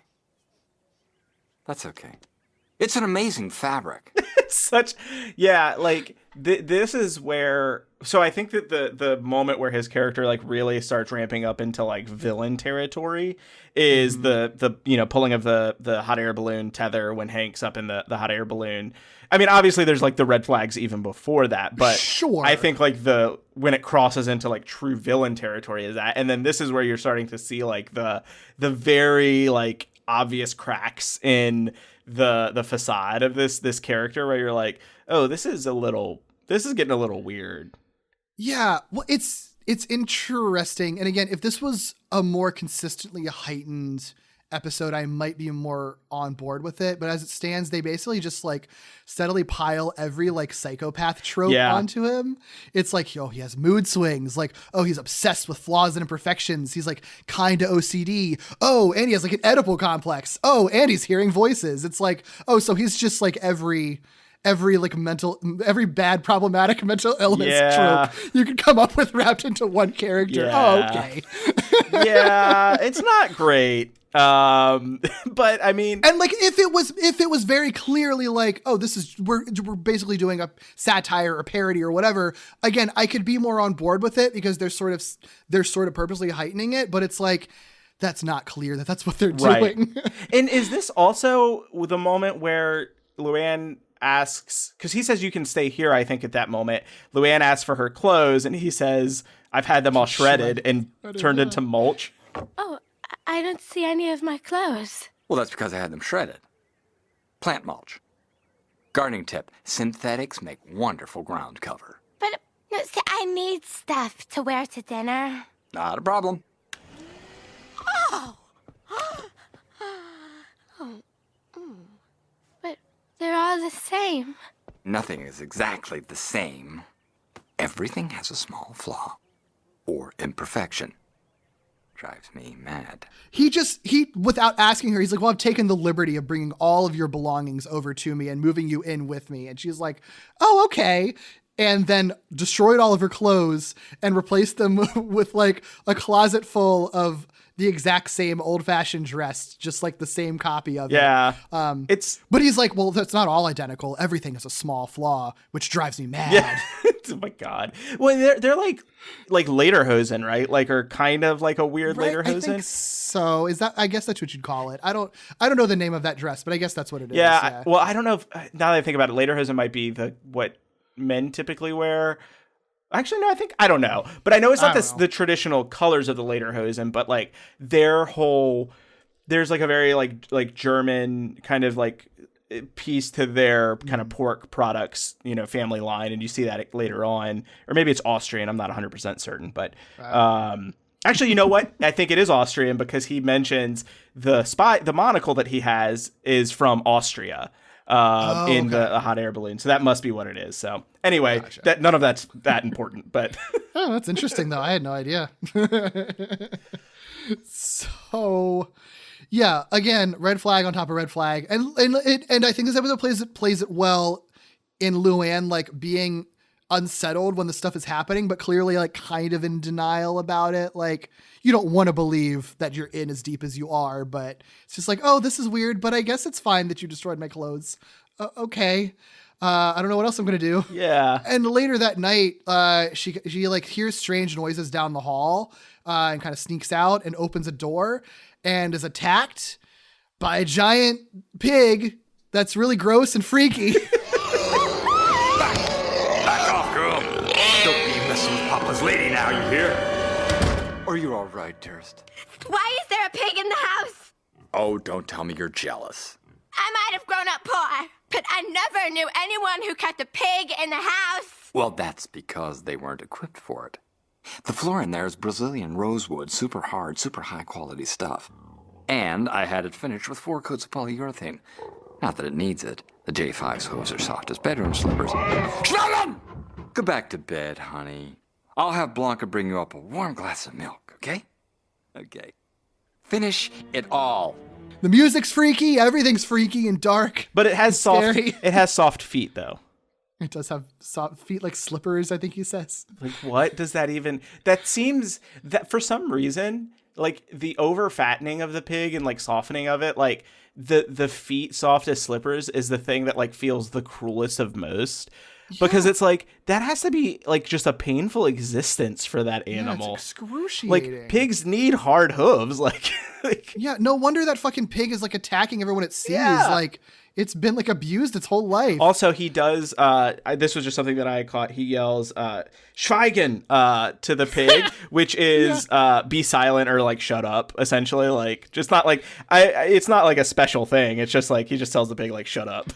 The delivery is very good. Very good. It's like, because he's like just in the middle of talking to Luanne and then just turns to the pig and yells at it in that. And I think that's even like the voice clip that they use after the end credits. Yeah, I mean, it's a good delivery. It's just really freaky. Yeah, so I mean, he just keeps the pig and it's locked in his secret room. And he's like, no, it's fine, Luanne. I'm going to give you a nice glass of milk. Finish it all. God. Which is disturbing enough. It's just sort of like, that's a creepy thing to do. Extra disturbing when it's like, oh, he's telling her that because he fucking roofied her. Yeah. Because she wakes up 14 hours later with her hair having been dyed red in her sleep. Not even like, it's still wet with dye, which, couple of things. If it was 14 hours, he waited a really long ass time to like start the hair dyeing process. Oh no. What did he do? Oh no. No. I'm just thinking like, he just didn't plan properly. Like, yeah, that's true. I guess so. If he had just like, as soon as she passed out, like it would be dry after that, I would think. Maybe I don't know enough about the dyeing of hair process, but no, 14 hours is a very long time. Very long time. But yeah, it's funny, the drink it all. When I first watched the episode, I think just like super naive about it, and I was just like, me too. I was like, oh, he is just like, that's his like kind of perfectionism and like, you know, meticulousness. Mm-hmm. He's just like, oh, don't leave anything behind. Like, that's just like another like quirky thing. I didn't connect that he was actually like drugging her, which is like, yeah, because the 14 hours thing is subtly thrown out. It's just like she wakes up. Oh, good, you're up. My head is bleeding. Your head hasn't been harmed. It's been improved. I took the liberty of dyeing it while you were asleep these last 14 hours. But, well, why? I don't want red hair. You don't like it? Okay. Well, we can always shave it off and wait for it to regrow. No! Good. And it's like, wait, 14 hours and she slept through all of that? Like, it's I mean, it's dark as it is. I mean, it's brilliantly handled in how subtle it is. Like, I don't know if she even realizes that she was roofied, but the fact that he fucking roofied her is like really heavy shit. Yeah. And also too, like, I mean, doing something to someone's hair is like, I mean, I don't know the law, but like, I think if you cut someone's hair like while they're sleeping, that's assault. That's assault. Yeah. Yeah. Like, absolutely. So like, I think that also constitutes like assault. Like, you know what I mean? Yeah. Like, it's very, this is when it like starts getting into like very just like problematic, troubling territory. Yeah. Like, I mean, it's straight up like psychological abuse at this point. Because when she's like, what the fuck? He's like, well, if you don't like it, we could just cut it all off and let it regrow. And she's like, no, okay, then I guess I'll keep it. Like, also knowing again the trauma that happened to her previously, where she lost all of her hair in an explosion, where she lost her last boyfriend, like saying like, oh, we can, I don't know that he necessarily knows that, but like, that's like a layer of like fucked up that like is just really super fucked up. Like, you know what I mean? Yeah. It's like, good God, this poor girl. Yeah. Like, she doesn't just like, I mean, nobody deserves this, but like, she doesn't. This is too much, man. I don't like you doing this to poor Luanne. Yeah, me either. Yeah, it's so gross. It's so gross. Yeah.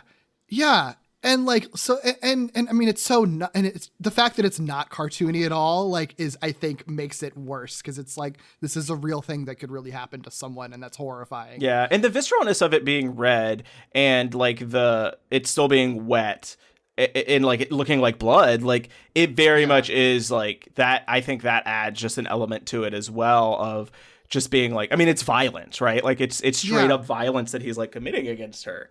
And I think that like sends the message home too of just the redness of it. You know what I missed too? I forgot to mention like the scene when Luanne finds out she's moving in with Trip, like they just cut to a shot of pigs going into the slaughterhouse before it cuts to commercial. Yes. Oh my God. I didn't even notice that. Well, like I didn't put that together. Like, again, just like a super subtle nod of like, there's some like really bad shit that's about to happen. Yeah. No, that's a great call out. Yeah. That is like visual storytelling, like done really well in this episode. And that is like the moment that the episode turns. Like it was already kind of weird and creepy, but it gets just fucking dark after that point. Yeah. No, I love that you mentioned that, because I didn't even think of that like super initially. Yeah, like send a nerd to the slaughterhouse, which feels like mean-spirited to Luanne on the show's behalf, but I guess that's kind of what's happening. Later that night, Luanne steals one of the keys to Trip's private study, which again, I like the fact that she is she has enough ingenuity to recognize that something's going on and want to investigate and get more information, and so she figures out how to get the keys from Blanca, the maid, and investigate like where she hasn't been able to go before. She goes there and discovers a magazine in the display where it's like displaying this advertisement for Larson pork products, and as a girl that bears almost an exact like identical resemblance to her with like the pigtails, braids, and the red hair and the dress. And she's like, why do I look just like her? Trip, who was just like hiding in the room, I guess. My God. Literally like behind a chair, just pops up from behind the chair and is like, oh, okay, I will tell you my origin story now. So many questions. And that's where like the weird like Oedipal complex thing kind of comes in, because he's sort of like, well, this is the Larson pork products girl my grandfather created 50 years ago. Her picture graced the walls of my nursery. Mother never really paid me much attention, but she was always there. I'm very sorry about your mother, and now I'm going home. Please don't go. I've spent so many years trying to find you. Look at her. The Larson pork products woman is as comfortable dining with kings as she is slaughtering pigs. I never thought I'd meet someone as perfect as the woman in that picture. And then I saw you. So he's just basically getting Luanne to be the replacement for this pork products girl who was filling the void that his mother left by not being around. So it's like a weird Oedipal thing. Yeah. Where I know I keep saying that, but like that's what it is, right? That's what they're playing on, like a weird thing that like he needed a mother figure, so he found his mother figure in this girl from an ad that he is now manipulating, that he's kind of treating like a little girl in a weird, it's really bizarre. There's like father-daughter dynamics and father-mother dynamics at the same time. It's really strange. And then it gets weirder after that. Oh, Jesus Christ. But yeah, so like, I love that you call out that he's just like waiting in the room, because like, does he sleep in there? Like, what is his? Oh God, maybe. Is that what I'm supposed to? We never see his bedroom. We don't see his bedroom. Yeah. So I kind of wonder if he just stays in there. Like, it wouldn't surprise me, because like, why else would he like have gotten in there other than just like, you know, necessary for storytelling? Sure. But like, that's my assumption, is that's just like a room that he stays in all the time, like, and just admires that magazine. Like, God. Yeah, it's so weird. So. And then yeah, that the whole Oedipal thing, like, they just throw everything onto this character like that they can. Yeah. And again, if the whole episode was that over the top, I could accept that. It's just like, oh, you're parodying every single trope that you could have, but it's not over the top until here. So I don't know. I want to believe what they're doing, but it doesn't work for me. It just feels creepy and bad and wrong. Maybe that means it did work. I guess so. I guess. I mean, it's definitely unsettling. Yeah. No, I'm kind of with you. I don't think it works in the way that like would have made it a really great psychological thriller, as much as it just feels like just icky. Yeah. Yeah. So, I mean, I don't know. Luanne just has to deal with this, I guess.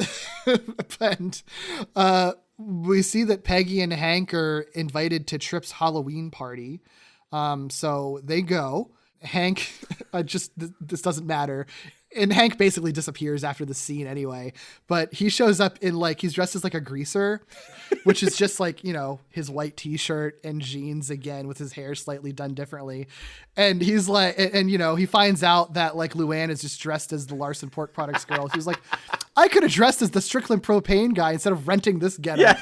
Well, I will say he did have a pack of cigarettes in his sleeve. So maybe he rented the cigarettes. I guess so. But you know, yeah, all that's mostly there to get Peggy there on the scene, because Hank again just disappears after this. I don't know where he is for the last like act of the show. I know where he is, because his whole hang up is that he can't enjoy a party until he knows where the bathroom is. So he's just looking for the bathroom or in the bathroom, and he never finds that out. So I'm guessing he's just going to look for the bathroom. Wow. All right. But yeah, so Peggy is there now. Luanne is like told to go back to the private room away from the party. And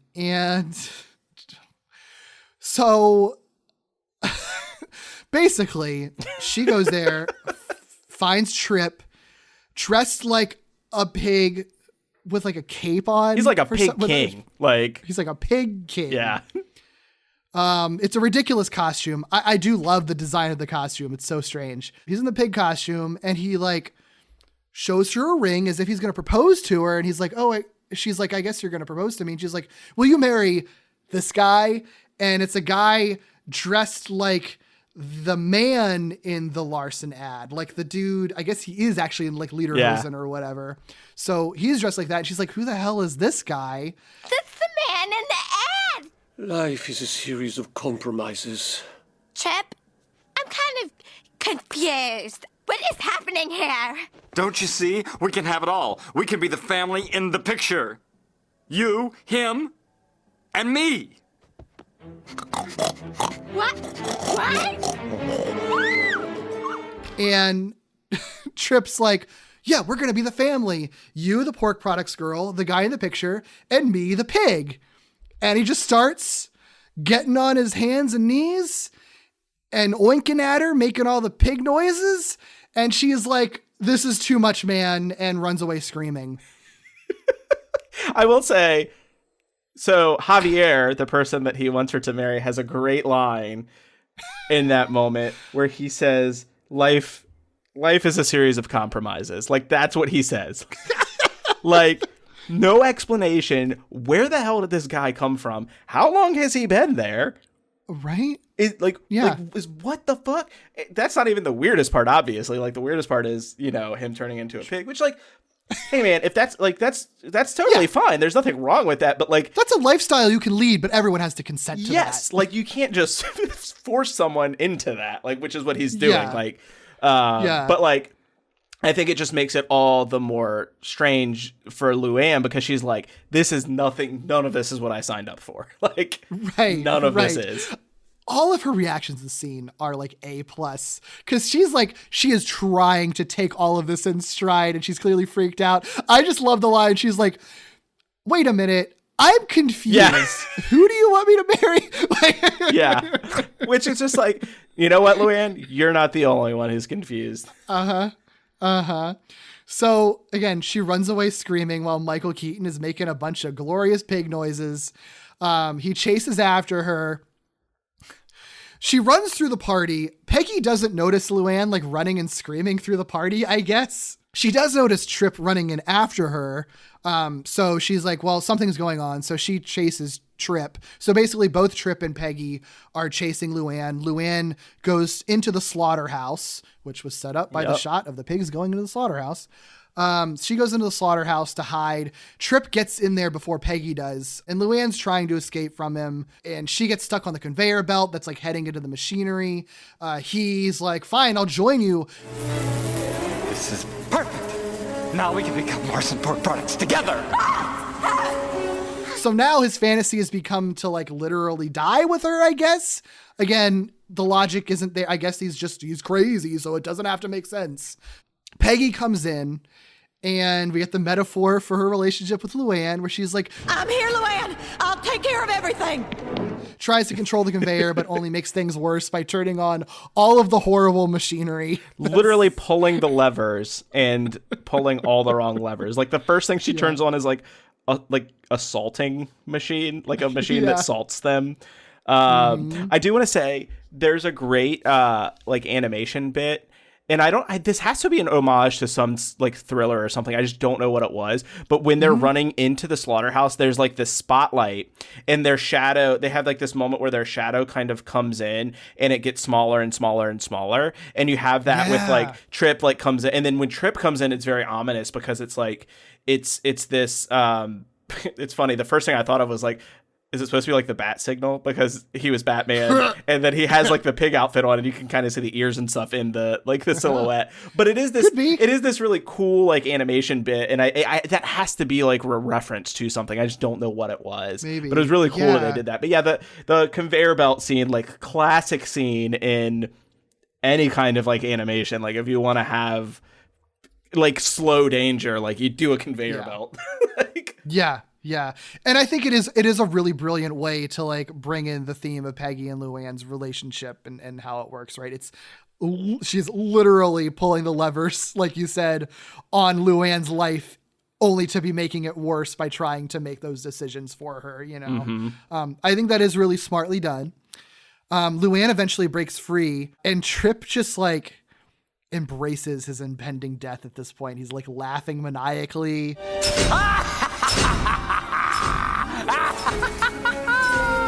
Mama, Papa, I'm coming home. Very well acted. Yeah. It doesn't make any goddamn sense, but Michael Keaton kills it. But then he gets shocked by the like electric stunner thing that would like normally stun the animals before they're slaughtered. So he gets shocked. And like the cruel twist of the episode is that shock apparently lets him regain his sanity instantly. Yeah.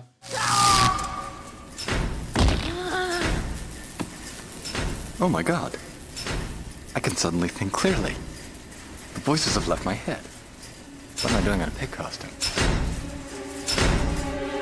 Uh-oh. Only to see that he's about to be impaled. And he is impaled. Yeah. And Luanne and Peggy witness him getting impaled.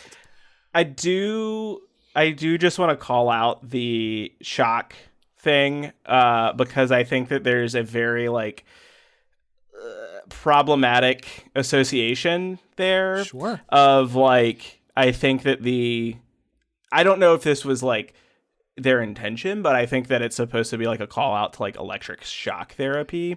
That's what I was thinking. And it feels very kind of like that's like I shouldn't say the one moment in the episode. That's like, there's a lot of stuff in the episode where it pushes the edge. And like even a lot of times steps over. This is like firmly like over the edge for me, where I'm like, this is kind of gross. Like, yeah, like it feels, especially like when he says like the voices are gone. Like it's just kind of like, no, like this is a little too. Right. Yeah, I don't like that. It's a thing that you would see on Family Guy and accept it. It would be problematic regardless, but you would accept it on Family Guy. This is it's so over the top and so cartoony for that to happen. Yeah. That it is literally unbelievable. And it's only done for the cruelty of him, quote unquote, regaining his sanity only to die anyway. Well, and also, I mean, there's so many like just troubling aspects of this episode, like in its portrayals of like mental health, to have it just be this thing where it's like, oh, this, you know, I don't even want to speak on like what, you know, like electric shock therapy or anything like that, because I'm definitely not an expert, but it's like, it's just this quick flip of a switch kind of thing. And like, that's not ever how that kind of stuff happens. And also too, it's just like, I just don't, the episode functions fine without that. Like, like he could have just been a horrible, manipulative, abusive man. Mm-hmm. You would probably still have an argument that he's a psychopath for all the stuff that he's doing, but you could have still had an episode about a manipulative, controlling, abusive psychopath without piling on all of the mental illness tropes on top of it. That just makes it ridiculous anyway, even even separate from all of the problematic shit that's attached to Yep. it, and then you would have just felt good with it. Like it would have never felt good for him to die because it was so dark, but you'd at least it would feel less icky. It would just be like, well, you know what? At least a horrible person, I guess, got the just desserts at the end. Right. Even if it's dark for King of the Hill. 100%. It's just so bizarrely cruel at the end of it in a way that is so unlike how King of the Hill's normal sensibility is. Right. And then the other, it literally ends, one of the last lines is, At least Trip seemed happy. And now he's in a better place. Honey, Trip had a mental breakdown and is now a sausage. That's not a better place. But you handled the situation very well. I did, didn't I? You saved yourself by thinking for yourself. I did, didn't I? You are your own woman. I am. So really, it's a happy ending. Happy enough. honey, Trip had a mental breakdown and is now sausage, which yeah. It's a funny line in a vacuum. Yeah, but it's also just kind of a mental breakdown is a actual thing that people go through, in terms of mental health stuff. Until I don't know, it's just the juxtaposition of it is what feels fucked up about it. Is he had a mental breakdown and now he's sausage. Yeah, it's the villainy isn't attributed to the awful things he did. The villainy is attributed to the fact that he had a mental illness. Yeah. And that's it. And he also, well, I don't even want to discuss what he had or what happened to him or anything like that. But right. He's been planning all of this stuff. Yeah. You know what I mean?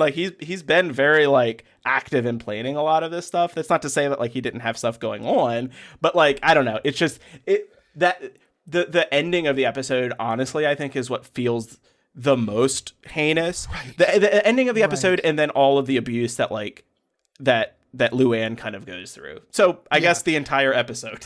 Right. Well, it's because you feel conflicted about it because you feel bad for Luanne and you kind of do want something bad to happen to this guy for being horrific to Luanne, and for Luanne to come out on top as a stronger person outside of it, and know that she's on the road to recovering from these traumas that the students have been piling onto him.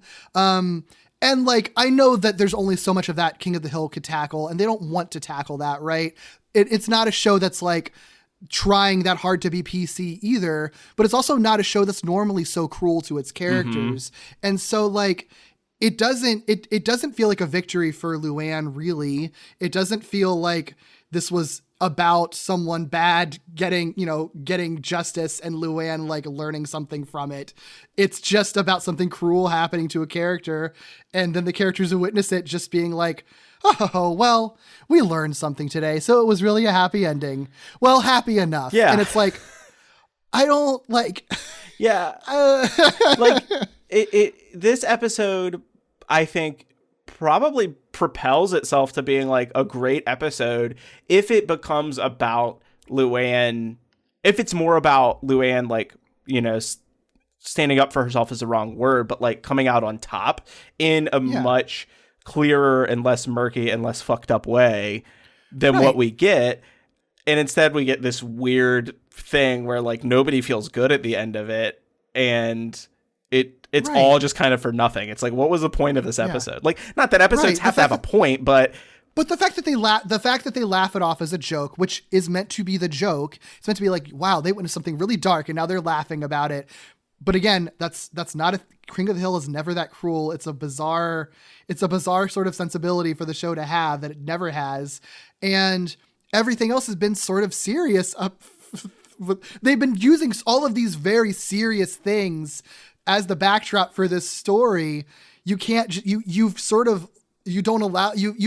painted yourself into a corner. You can't have a happy-go-lucky end on a joke kind of ending when you've done a lot of all this horrible shit leading up to it. You know? And I think the other thing that makes this episode just kind of stand out too is that on its face, it's not a bad episode. No. We already talked about a lot of the really great one-liners, spectacular performance by Michael Keaton.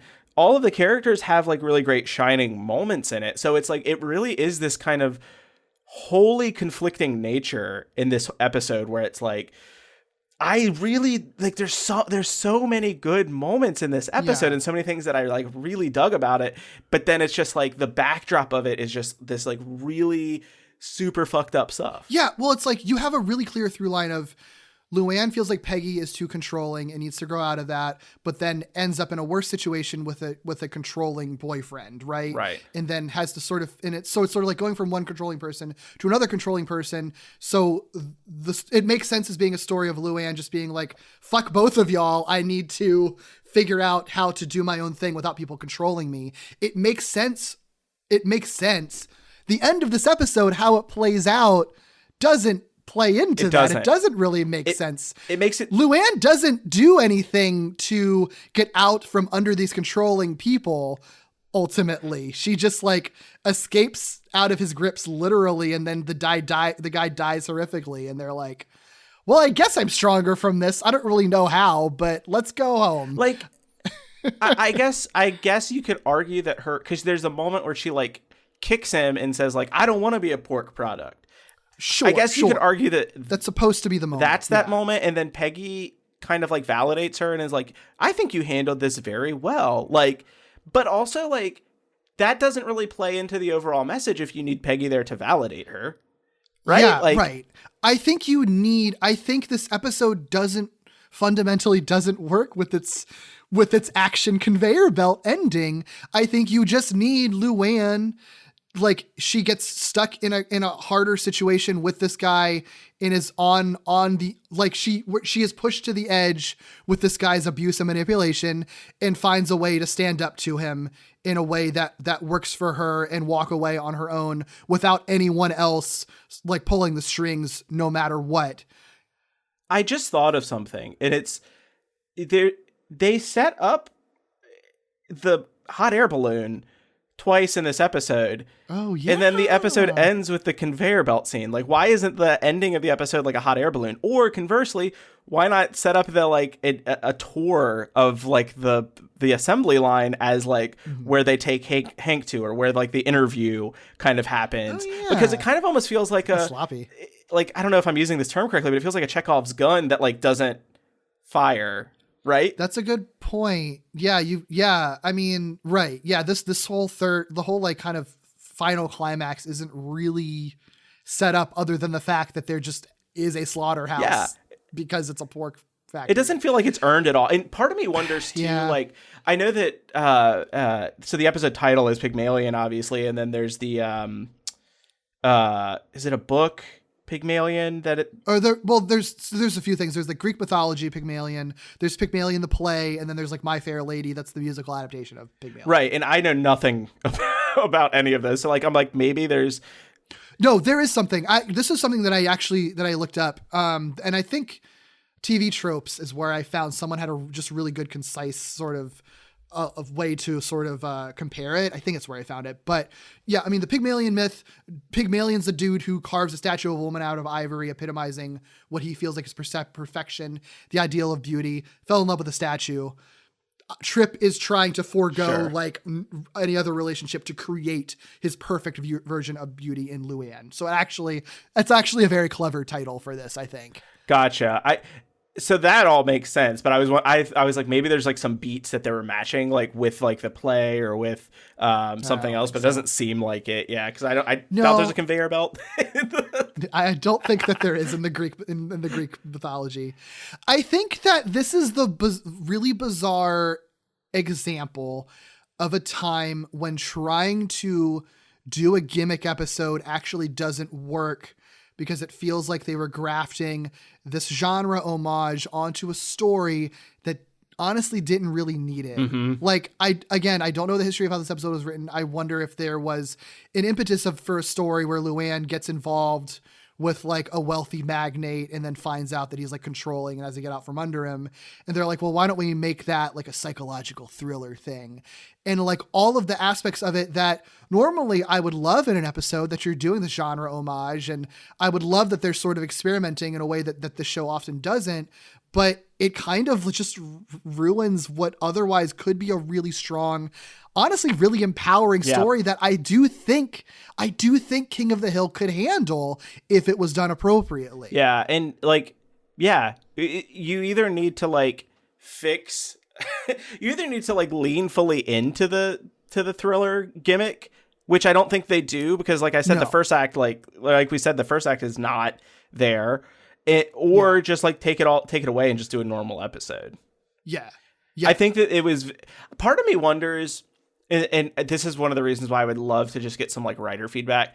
Part of me really wonders is if that was like a rewrite thing. Like if like it feels like there could have just been some like fundamental rewrites that they had to do. Maybe they got like Michael Keaton like later on, and so that's when they added this like thriller element. Like I don't know. What if we made him crazy? Because Michael Keaton can play crazy. Like I'm just so curious about that, because like you're right. Like when you look at like the first half of the episode, you don't expect where the episode goes at all, and that's. Right.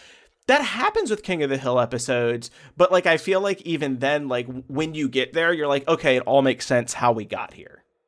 Yeah. As opposed to this episode where it's like, what just happened? Like what? Yeah, it's total genre shift. Yeah. I don't know. I find this episode fascinating. I guess I appreciate the attempt, but I fundamentally don't feel like it works. I can't say that I like the episode either. And I feel like I've watched it one too many times to this podcast at this point.